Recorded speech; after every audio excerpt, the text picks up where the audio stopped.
Senator, ang tanong ng marami, why would Senator Amy Marcos go as far to defend the Dutertes, to stand by the Dutertes, no, over your own brother? You've been quoted as saying, Senator Amy Marcos has said, I cannot bear what was done to President Duterte. And yet, ang tanong ng ilan, what about the Vice President threatening to have your brother assassinated? Or the Vice President threatening to throw your father's remains in the West Philippine Sea? So, people are confused.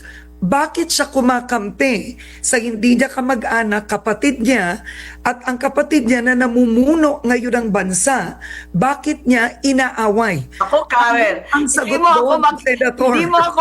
hindi mo ako magagawang defensive kasi wala akong kasalanan at wala akong ipagtatanggol sa ginawa ko. Eto, wala itong kinalaman sa Marcos o Duterte. Sabihin ko ang totoo, ito ay soberanya ng Pilipinas. Hindi ko matanggap I cannot accept what happened. It was clearly a challenge and an insult to our sovereignty, to the functioning courts and our exemplary judges.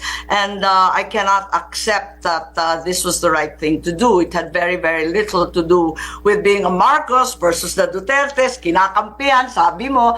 Para sa akin, wala akong kinakampihan. Kinakampihan ko ang Pilipinas. Dahil hindi tama ang nangyari. On a personal note, ang nakita ko lamang ang nangyari sa tatay ko.